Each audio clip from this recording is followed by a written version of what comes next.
With that, let's go here for a little bit. So, we made it through the trade deadline.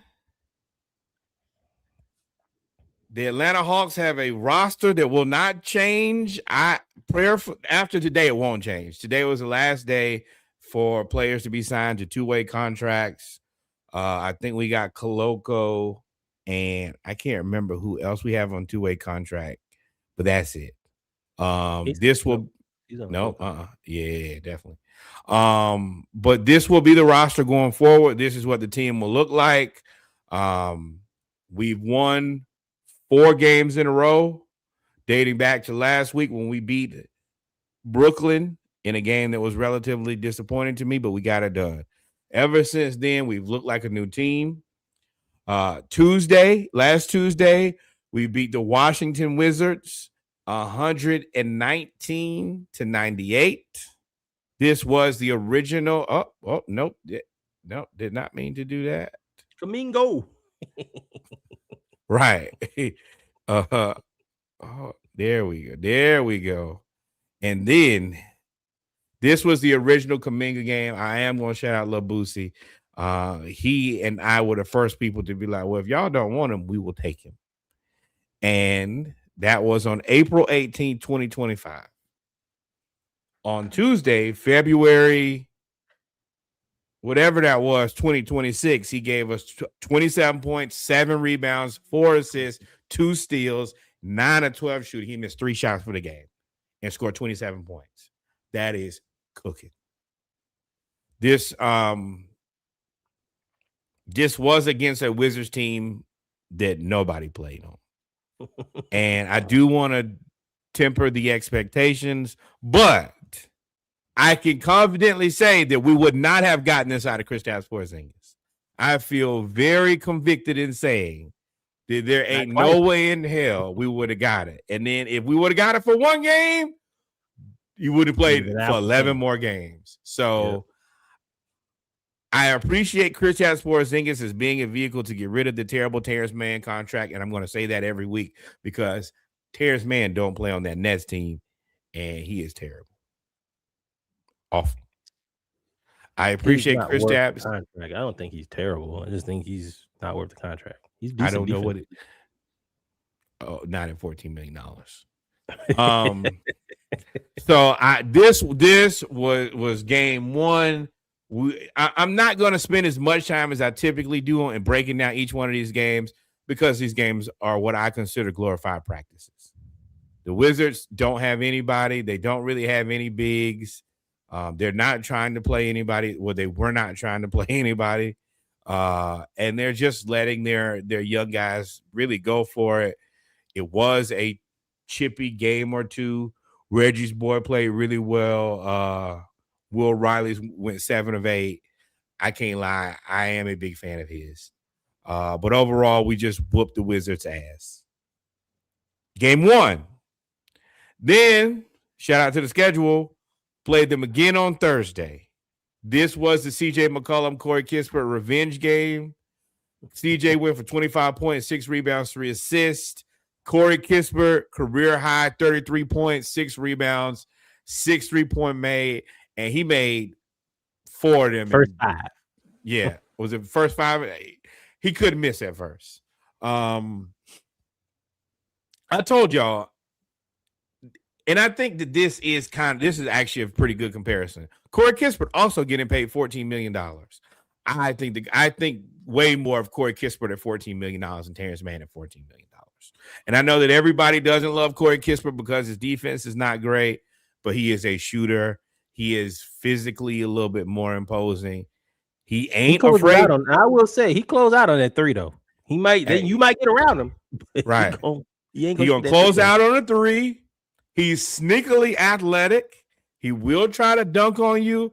And in this game specifically, this entire team did Champagnie so bad. And Corey Kispert had a rushing block on Champagnie, who had missed dunks. He looked like he was ready to be done with basketball that night. You know, sometimes you're just like, bruh, cumulatively, they've whooped my ass. And the Atlanta Hawks did him some type of terrible. Kuminga had 19 points, 9 rebounds, 3 assists, 17 points, excuse me. You know, that was one of the big things about him was he don't pass the ball. He's consistently giving us 3, 4, 5 assists a game. He's not been a ball stopper in practice so far, and I appreciate that. And I'm going to call all these games somewhere between a practice and a scrimmage because we haven't played anybody real yet. Also, another fantastic Dyson Daniels / Ben Simmons game, 13 points, 11 assists, and 5 steals, 4 rebounds, and a block. I saw somewhere on the internet where they say that Dyson Daniels' offensive game has regressed. I had to get them right immediately. His offensive game has not regressed. He's been given a new offensive responsibility. And Dyson Daniels has shown on multiple occasions he can put up 9, 10, 11 assists. That is growing your offensive game from a guy who was basically just a shooting guard / ball, like a on-ball defender, to now running an offense. Is there room for improvement? Absolutely. Has he improved everywhere except for shooting? Absolutely. Fantastic game. We won this game 126-96. Corey and CJ just beat them early, and it was over. Kuminga and Dyson and more just enjoyed harassing the Wizards. And then finally, or yesterday, the team as a whole stomped a mud hole in the Blazers. Now, the Blazers were, of course, without Dame. They were also without Shaedon Sharpe. They were without Robert Williams, which played a major part in Okongwu cutting their ass. And Denny Avdija was out with a bad back. Okongwu, 25 points, 10 rebounds, 6 assists, and 7 3-pointers. No Robert Williams, basically left them with one center. And Donovan Clingan, while he is 8 feet tall, he is not a perimeter defender. He's a drop center. And you basically just left Okongwu at the top of the key to shoot threes. And it's weird to me because even if you watch him shoot, he doesn't look like a shooter. But I think he's a shooter. He's a better shooter than like Draymond. Like you can't leave him open. Like you can't leave him open. He was talking to the bench. He was like, "That's one, right? That's two," and somebody feels disrespected, and you can call them a shooter because they feel disrespected when you leave them open. And he was talking to the bench like, "Yo, y'all not gonna put nobody out here?" Right. Apparently, and he was like going 6. Yeah, apparently, he has a relationship with one of the Blazers' assistant coaches. Mm-hmm. And so he was harassing him with that. And I appreciate that, especially after, he got his face knocked off to kind of come back. And this has been the Blazers' strategy with him for multiple games is to basically just let him shoot and then not having Robert Williams like the nail in the coffin. I will say this was not a great Jalen Johnson game. I think that the thing that they were able to do since Okongwu was going to be up, it was just drop it. Clingan was just going to sit in the paint, and that makes it pretty difficult on Jalen. And that's the reason some nights ain't going to be your night. Nickeil Alexander-Walker, 15 points, 4 assists, 3 rebounds. Jonathan Kuminga, 20 points, 7 rebounds, 3 assists on 10 shots. 10 shots, 20 points, would take that every time. CJ McCollum, 19 points, 5 assists. Jock Landale, 14 points, 5 rebounds. Dyson Daniels with another Ben Simmons game, 12 points, 7 assists, 6 rebounds, 2 steals. Landale has been really good in the paint as a scorer. His defense waxes and wanes. He can still space the floor and shoot the 3. This is really good because Jalen Johnson, even though he did not have a good game, he had 8 points, 8 rebounds, 8 assists. But allowed everybody else to flourish. And that's been the biggest change in the new regime is if it's not your night, and I've always said this, then let it be somebody else's night. And that seems like where we're moving in this egalitarian basketball is if you're open, shoot the shot, just make it. And when it's not your night, find something else you can do on the floor than score. And I appreciate the 8 rebounds and 8 assists. I know I said a lot, but what you thinking? No, I've taken a new approach. I actually didn't think you were not going to do the full breakdown. These games cool is practices, dog. These games is practices. Even on all the games, that's cool with me because I don't need to know that Keaton Wallace had 2 points. But like, that boy get all the way. I'd be like, yeah, we had a DMP from. I'd be like, man. But I wanted you to go through the games because I do have some notes. First off, for this game specifically against the Blazers, Kuminga had 2 of the best dunks in that I can remember in other than Jalen. He had a drop step, switch from the right hand to the left hand over the Blazers rookie center from China. He Hanson also Yang. had a 2-hand get out of the way dunk like right before. But the person I want to highlight the most for these 3 games, I kind of have it in a 3-game thing. Dyson Daniels over the last 4 games, 33 assists, 2 turnovers, 13 steals. If you give me 33 assists, that's almost 9 a game. That's 8 a game. With 2 turnovers and 13 steals, that's like plus 15 per game, plus 20 per game. And y'all talking about 3-pointers? Don't shoot them. Don't shoot them. I don't care.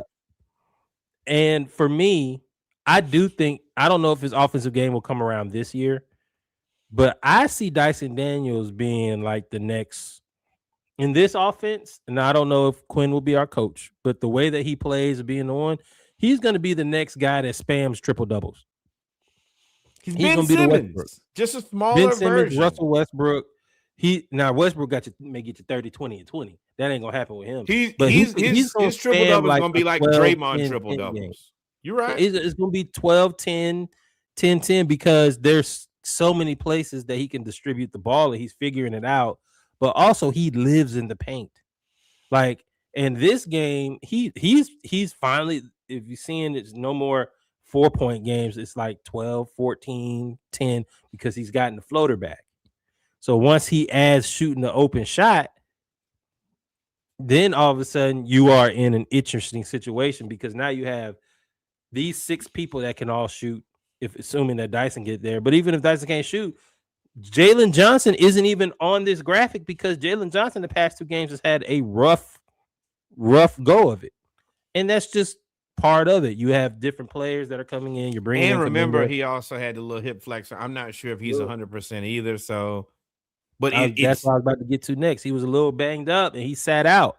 So, I mean, at this point, Jalen is struggling a bit, but Dyson Daniels has played really, really well and really efficiently.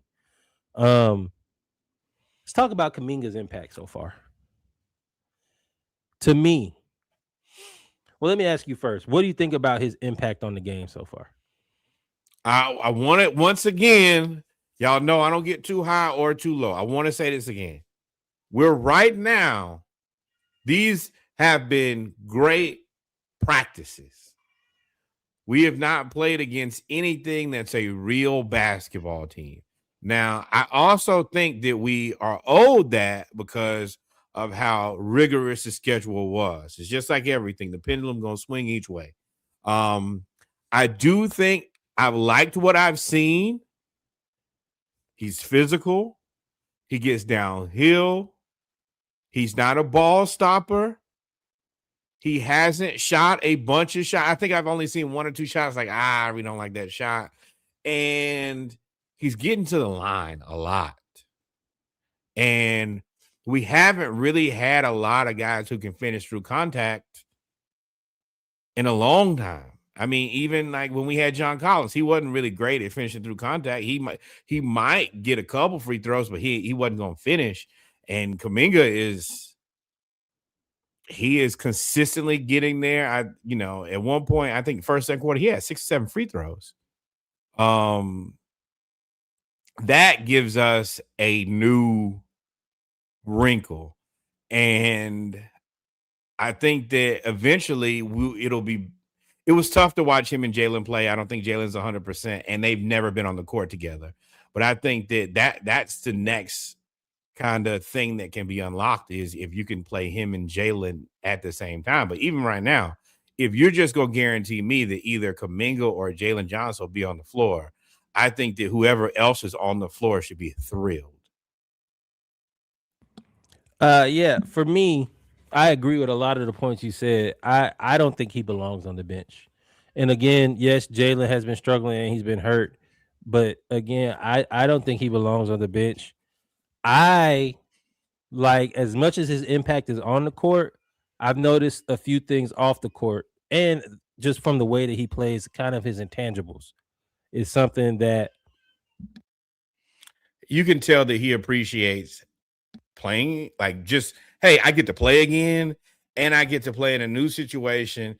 And I do think that the style of basketball that we play, because our number one player isn't a ball hog, that he's thrilled with the opportunity. Like, oh, well, yeah, I can get in, kind of get my shot, and everything's moving and the pace is way better. The system is just better than what was happening in Golden State.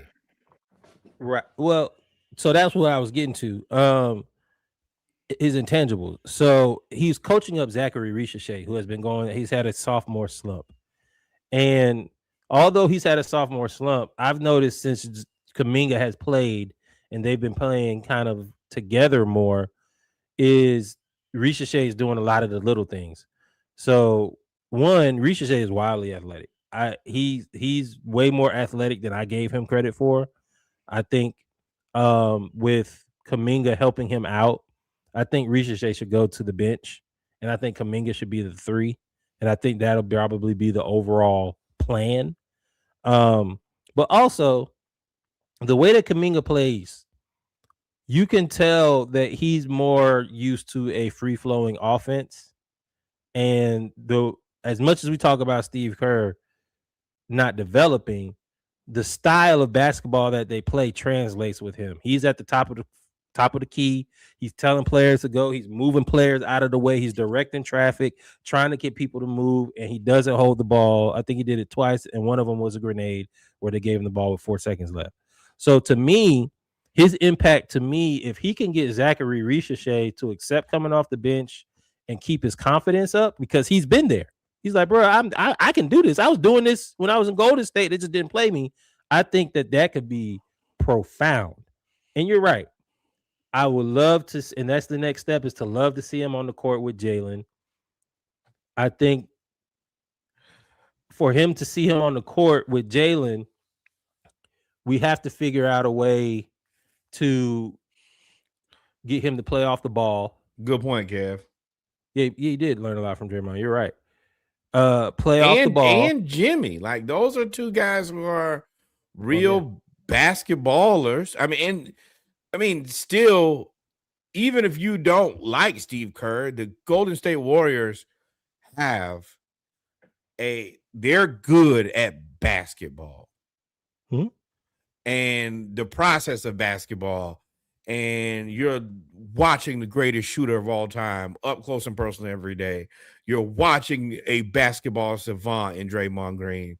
You're watching arguably the best bar none competitor of his era in Jimmy Butler.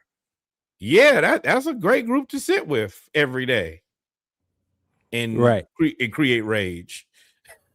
But for me, what I was saying was like getting them used to being on the court. Jalen is gonna have the ball in his hands, and if it's not Jalen, it's gonna be probably Dyson if they're on the court together and he starts. What I need to see, and what I'm charging Quinn with figuring out, is that means you're gonna have to get Nickeil Alexander-Walker used to playing without the ball more.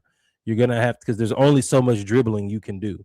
So with Jalen, Dyson, and Kuminga, even though Kuminga is probably more adept to cutting and maybe hitting a corner 3 or getting downhill, catching the ball on the go, you're going to have to figure out a way to accentuate that.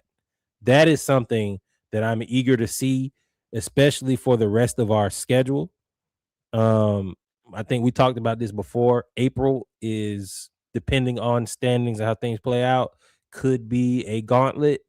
I think we need to take advantage of this schedule and figure everything out immediately with those two to get them on the court more together.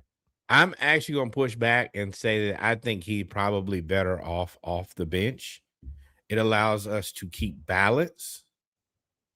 And it's if he's going to play like this, then you're basically always got a really good kind of current prototypical guy on the floor. And I do think that he raises the floor on Risacher because even though Risacher hasn't been shooting great and hasn't been scoring great, all the rest of the things that he does, he's really doing well. He's a good rebounder, and when he gets the ball, he is out of there. He's willing to throw that pass. They can play with pace. Having Kuminga out there with what looks like now to be Gabe Vincent as the backup 5. Oh, also shout out to Quinn. Quinn has gone to a 10-man rotation. Thank the Lord. Thank the Lord. But if you're going to have Gabe and Kispert out there, Kispert at the 2 is solid. He's bigger. Risacher and Kuminga and Landale, you get a balance of offense and defense. I think that actually works really well versus top loading our starters and then hoping that the backups can kind of just carry us. This gives us a little bit more balance. Yeah, I'm not as Mo. The reason I say him is because I want to see Mo. I think Mo, Quinn listens to us. Shout out to you, Quinn, for listening to us.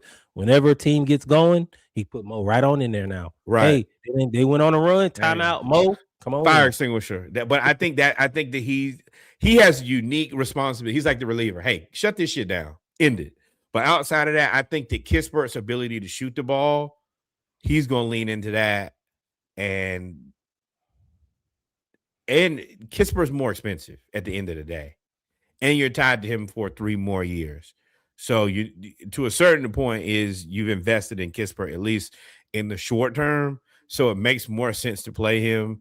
And Kuminga, I think, is de facto the backup 4 now in the 10-man rotation.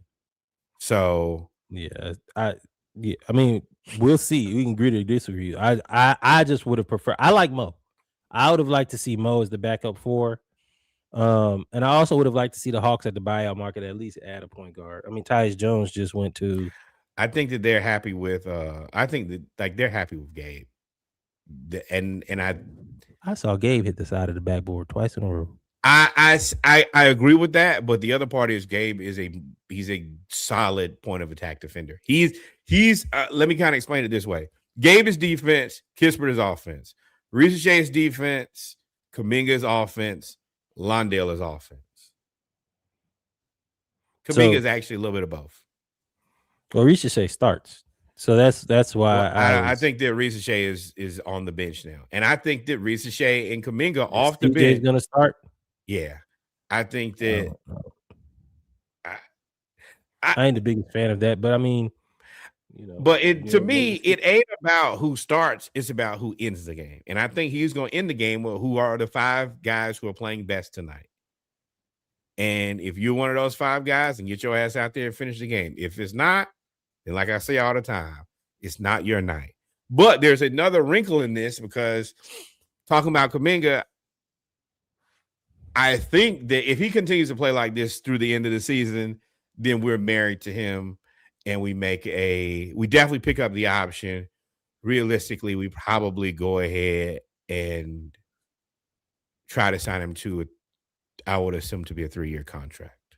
But at bare minimum, what we're doing right now is rehabbing an asset that was low value and turning it into something. And there are going to be teams that need a guy just like Jonathan Kuminga. And he can be traded all the way up and through the draft. So worst case scenario, we flip him to a team like Sacramento who's been in love with him forever. Or if he looks like something that belongs on this team long term, then he's probably signed him to a reasonable deal. Yeah. He's definitely making you think. and he's making the Warriors, for whatever reason, that decide not to do it. Boy, they're getting cooked on social media right now. They can use him. Steve Kerr. And I did have somebody break it down where essentially it was Draymond or Kuminga, but not both. And it's ironic that it was Draymond specifically, because that was how Draymond got his job. It was David Lee or Draymond, and they chose Draymond. Well, in this case, yes. And in this case, it looks like you went against what you typically would do and stuck with the guy and pick and let the wrong guy go. And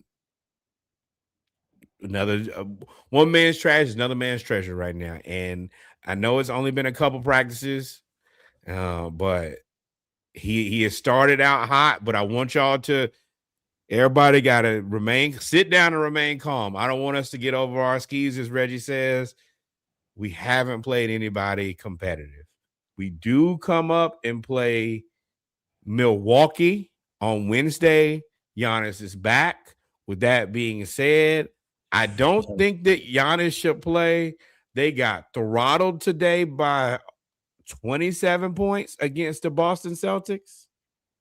Wait. With no Jalen Brown? You lost by 27? And Giannis played? Giannis. Should have left. I ain't got no sympathy. Should have left. None. You should have left. Zero. I just knew that Jalen Brown played. Peyton Pritchard, 25 points, 9 assists. Points. Hey, the Bucks, and once again, it's funny how Jimmy Haslam makes an arrival in basketball and football. The Bucks are in a terrible situation.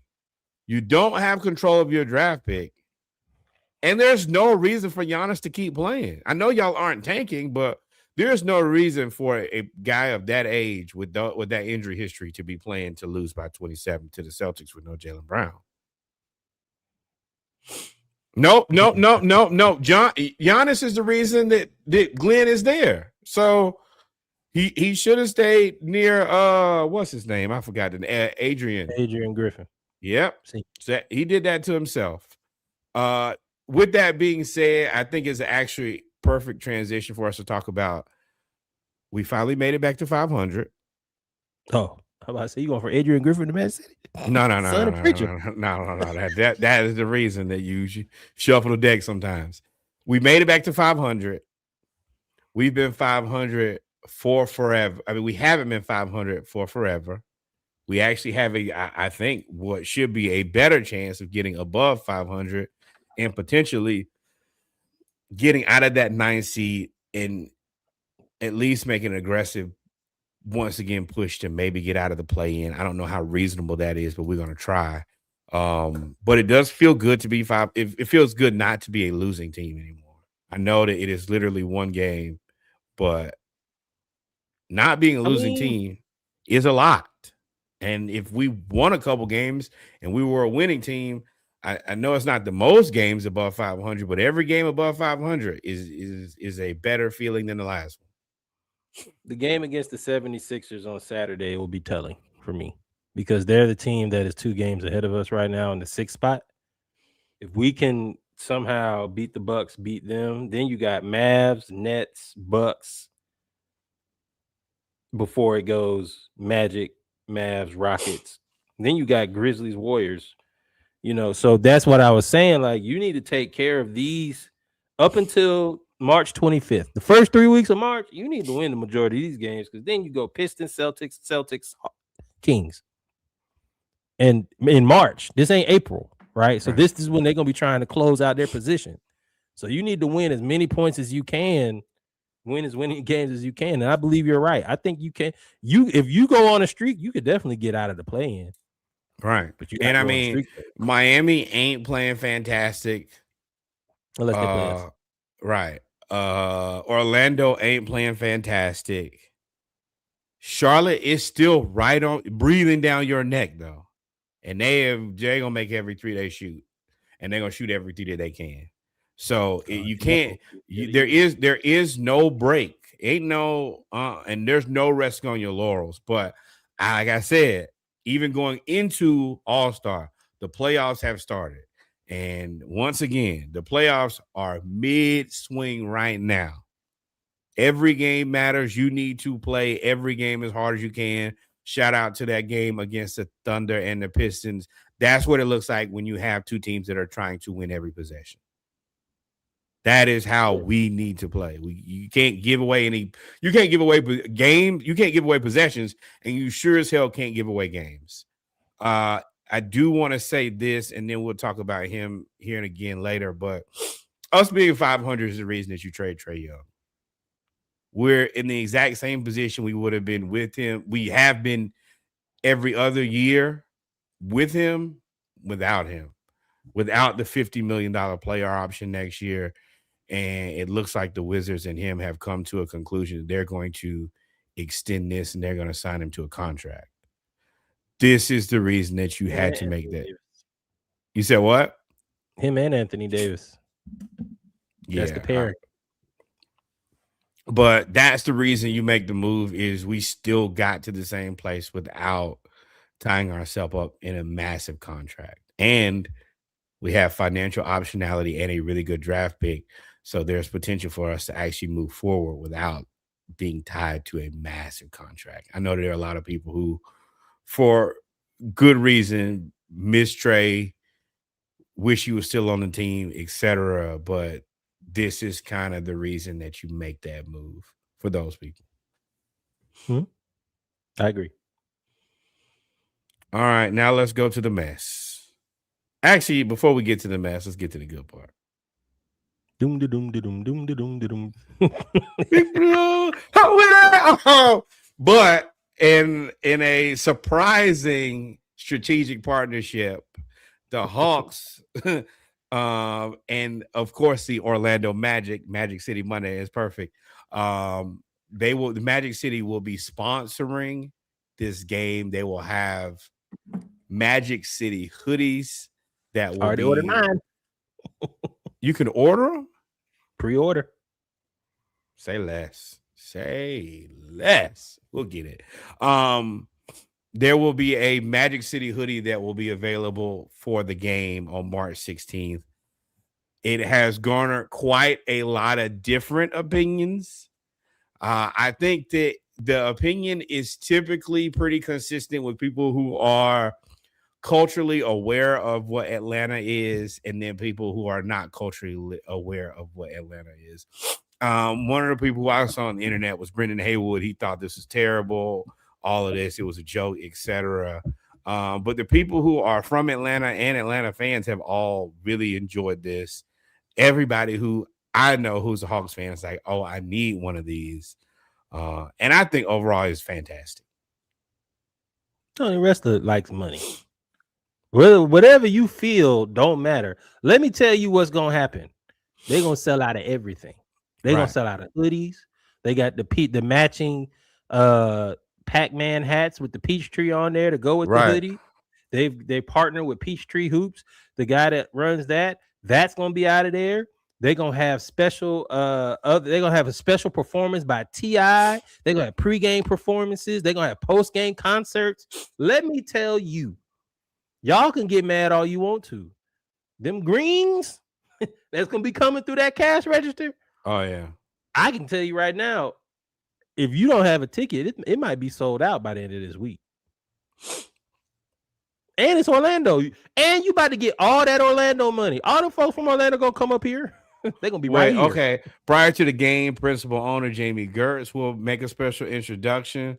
And yeah, you got Jermaine Dupri, Killer Mike, T.I., all in a Big Boy in a docu-series. Magic City will serve two versions of their world famous lemon pepper wings, the Lou Will lemon pepper barbecue, and traditional lemon pepper. This is. I didn't think that barbecue with lemon pepper. Right. Put it on the list. But this is very Atlanta, and I truly appreciate that. And sometimes you just nailed it. And then you have Luke Cornett, who wants Magic City Monday canceled. Bro, you played in the Celtics. You go over there and do whatever you want to in Boston. Now you in San Antonio. Y'all do whatever y'all want to in San Antonio. You don't know about Georgia. You don't know about Atlanta. Mind your business. This ain't for you. If you don't want to be involved with Magic City Monday, don't take your ass to Magic City Monday. You are from Lexington, Kentucky. Let me tell you, Luke, ironically, you're from one of the worst states in the union when it comes to race relations in the history of this country. I find it ironic that you speak up on this when there have been so many other atrocities that have happened to the culture that mess with he's heating up. Co-workers. With all of your co-workers. Right. I ain't heard you say nothing about immigration. I ain't heard you say nothing about race relations, police brutality. I haven't heard you nothing. Now, Luke, we didn't even know what your voice sounded like. All we know is that you like to challenge threes from the paint. That's all we knew about you. Now, all of a sudden, you have a 500-word essay that you want to post on social media. Let me tell you what you can do. Miss me with that shit.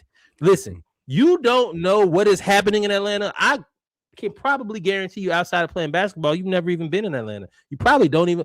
I know with this thing that you just posted that you don't even like the culture of Atlanta. You're from Lexington, Kentucky. So sometimes it benefits you to shut the fuck up. Right? We just gonna let that pause, just let that marinate. Sometimes it benefits you to shut the fuck up. You don't have to like it, but you ain't got to tell us you don't like it. You must think we care. Right. We're actually just making fun of you. We don't really care what you have to and say. Enjoying it every moment of it. Listen, and the thing is, I don't know why you hating. Atlanta is a multicultural adult entertainment city. You could have went to the Pink Pony if you wanted to. You could have been good right up there. You could have ran by Cheetah before they ended that. Or you might like cosplay. You can go to Claremont Lounge. You can. I mean, it's a lot of different places for you to go, brother. Luke, it's a lot of different places. You start crushing them cans. You're like, what is this? It's a lot of places you could go. You know what I mean? Go take a walk. Don't even watch the game. Wait.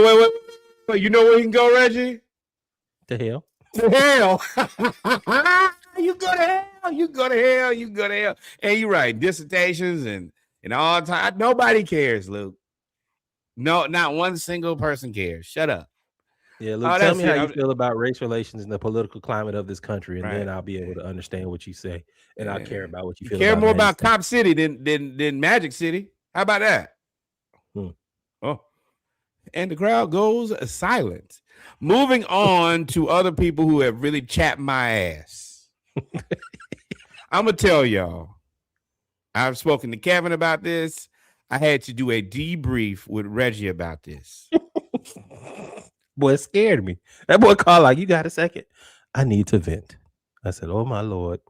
I said, I'm gonna tell y'all know me. When I read something, first thing I do is I gotta go vet it to make sure, because I don't want to get NBA Centels. And I do a pretty good job of not. And definitely not on the pod. Maybe every now and then I'll get got in the group. But definitely I don't want to bring y'all anything that's not true. So I get my ass up on Saturday and I see that Steve Kerr has said that Kristaps Porzingis does not actually have POTS. That was some misinformation that was out there. For 3 years. And I thought that was somebody playing on Al Gore's internet. Ain't no way that this is true, because we've been covering the POTS and his lack of ability to play for a time. Then we're the second team to deal with that. Right. The first thing I had to do was confirm that he said this. He did.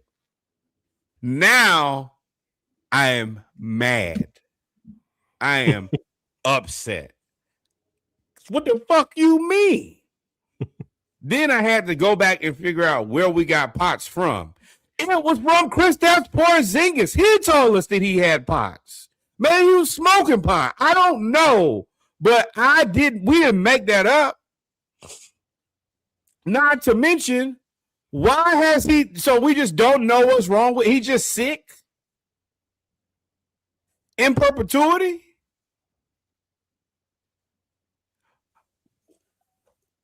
Unknown illness? And you traded for him.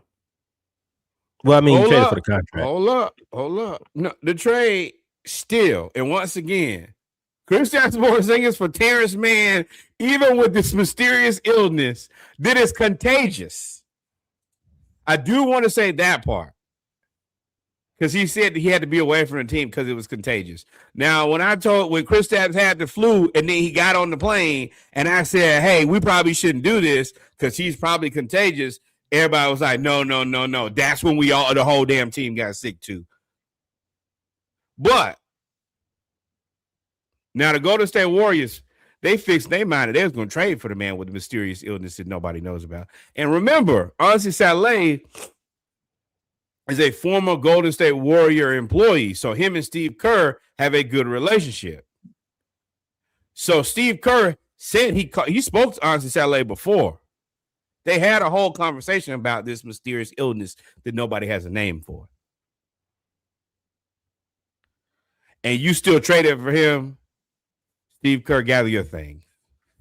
Mysterious illness that nobody traded, that you traded for. Again, I think it was the contract, but then you let Kuminga go. No. I'm not. I'm putting less blame on us, because if a player says I have pots, I think you kind of gotta believe them, and that's what I think that we kind of did for the most part. But the Golden State Warriors, you got to be dumb as a box of rocks. Trading a guy who can play and does play for a guy who has a mysterious illness and does not play is dumb. And I think that is why when we kept saying, boy, it sure is weird that Buddy Hield and Draymond Green speak so highly of Jonathan Kuminga. I think that everybody in there is looking at Steve Kerr like, you don't know what you're doing anymore, bro. It's your time has come and gone. It was a great time while it was here, but bro, you've lost the plot. And Golden State Warriors, you're not the Atlanta Hawks. So I'm going to tell you, like I will tell any other team, please extend Steve Kerr to a 4-year, 5-year contract. I really appreciate what you guys are doing. I think that this is a jam up meeting between you guys. Perfect combination. I think this is the time to extend Steve. And y'all keep running this play. But I ain't gonna lie. When I found out that Kristaps Porzingis didn't have pots, I was about to hurt myself. I couldn't even contain it. I'm curious, and it's contagious. I'm curious, and it keeps coming back. What is it? Nope. Did you listen to the last two things you said? Nope. Nope. Nope. Whatever it is. And also, he can't get on the plane with me. Hell no. I'm not getting And then he played like 2 games after he got y'all better send Outbreak to Latvia. He cannot get on the plane with me. That's why I told you. I think his career might be over. I do. I think that his career should be over, and not from like a hate point of view, but if this is whatever it is, it's a lot on him. I do believe that. I believe that he wants to play basketball, because when he plays, once again, he is a world beater. 20-10, 15-9, world unstoppable, undefendable. And you only know that when he plays on your team, you actually get to watch him and just like not have to deal with what the media is saying about a player. You just get to watch him kill night after night, and you look like, damn, he just. I 1000% think that if he didn't have health issues, he could have been one of the top 10 basketball players in NBA history. But if you also see that he only played like 11, 12 games for us. I wonder And I don't want to speculate. This is just I am speculating, but I'm not trying to start. I don't want to speculate, but speculate on. I am speculating, but I wonder if it's staff. Remember, he got that sleeve on. He had that tendon injury. He had to have all that stuff in Boston, and now he wears the leg sleeve. That's the only thing I can think of that leaves and comes back, that can leave and come back. That is contagious, but then when it's gone, you can just come play. I wonder if it's like something wrong like that versus stead or anything else. It's bad. Whatever it is, it's bad. And I mean, eventually, just joy of life has to. You're rich. You're infinitely rich, and probably don't. I mean, hell, it's probably better to be in Latvia than America right now. So, yeah, just might be over. But I can't imagine a team at this point paying him anything. Like, it's not even the amount, it's the roster spot for a guy who you never know when he's going to be available. That is a lot. I mean, again, they got it for flexibility, but yeah, it is. No, ain't no flexibility. This is in his contract, and then he not going back to the Warriors. They need that roster spot. Yeah, no flexibility. They cleared up. Well, I mean, I don't know. I mean, you could have done that Kuminga anyway because you would have got rid of him. That's the part is there are people who wanted Kuminga. You traded it. Family was stealing food. What PR person said that's okay to put out? Fired him too. Steph said, "Nah, my bad, dog. I don't know who did that. I don't know what that is, dog. Yeah, dog, they tripping. But for him to put that on Instagram was good. Like, nah, man, they wilding out. And I think that a lot of this is Steve Kerr is just re-signed Steve Kerr to 5 more years. But I personally think that his run in the NBA, it probably should be over sooner rather than later. Right? No, For what? You won a bunch of championships. You rich. He has his own health issues too. Remember all them games where he couldn't coach? Yeah, because of the back issue. That's when he started smoking weed. Maybe he got some bad weed. Maybe you need to get some of that weed to KP. Not in California. If you get bad weed in California, you tried to get bad weed in California. I mean, he just didn't play Kuminga. So they had a little dust, a little smoky. Right. Was in the chicken coop.